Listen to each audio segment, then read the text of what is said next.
All right, so my new part came in. So this is being shot after I had already removed the old cable. But anyway, this is kind of how I rigged everything up so that I could, release the latch after the fact.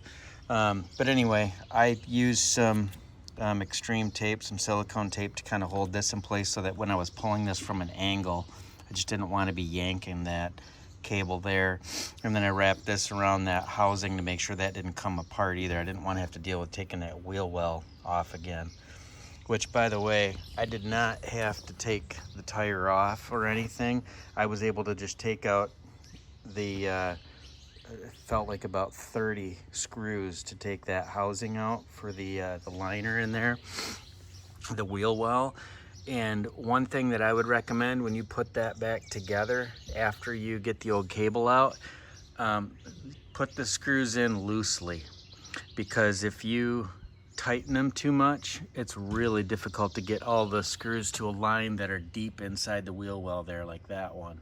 So I had to go back through and loosen up all of them underneath so that I could actually get everything to align properly. Here's something else that I wish I had seen before. So right there, you can see down there that the wheel well housing is back on, right down in there. But when you're reaching up there blindly feeling around for this cable, it's good to know, you see these two plastic tabs here? You can see with my pry tool here, they pop off this way. So once you pop those off, that's when you can get the housing to come off. So I'll take it off a second and show you what that looks like. Okay, so this is the orientation of the housing when it's attached to that metal frame. So as you can see, it's facing the front of the opening is facing the front of the car. So you can see how these pop out from that edge there. So knowing that it's fastened on like this, now you know that if you need to reach up with your hands and push these cables out, push them towards the front of the vehicle to pop these out of place so that you can then reach up and actually grab this part and pull to release the latch. One other thing, you've seen videos where there's a plastic bag full of foam that people remove. They're reaching in here.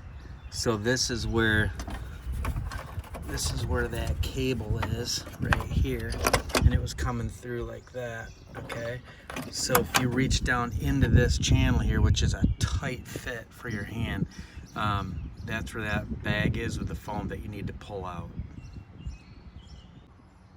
This is the bag I'm talking about right here. That is stuffed inside of there. Okay, I would highly recommend that you feed this in from the inside of the car up in through this compartment here rather than push it from here in the other way. The reason for that is because of this grommet right here. This backside is more narrow, so if you're going to try to get that in the proper position along the wall of the vehicle, it would be better to push from the inside. It's going to be a lot easier to get that to fit this way.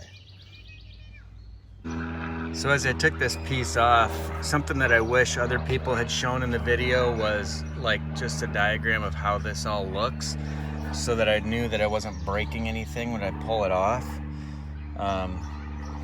This is what these components look like. This piece slides out from underneath this plastic sill, which just, you can pop it up. You can see underneath here, those metal clips just go into that channel. So you can pop this up and slide that other piece out. And then also this piece here that has a hook on the back, that's how that clips together. Okay, so another little detail here, this foam. So you can see this cable, there's a slit cut into this foam and it goes through that rubber grommet. Like, you've got to get your hand between the foam and the wall of the vehicle, and you can get back in there and you can feel where that cable comes through, and you can feel that grommet, that rubber grommet that has to attach onto the wall. So you really got to feed it through the foam, and then get your hand back in here this way and feed it through the wall. It's not as easy as just shoving it right up through here. So by the way, the part that I bought on Amazon to do this job, the part had all kinds of junk in the inside. The metal was filling up that gap, so I had to actually take a drill bit and clean that out, because the last thing I want is for this thing to break again or get cut, because there were just like thin shavings of metal like along that edge. You don't want to cut that cable. Okay, so when you do finally reconnect these pieces, put it in this direction instead of this piece sideways, because this way it can slide easily back and forth when you're pulling.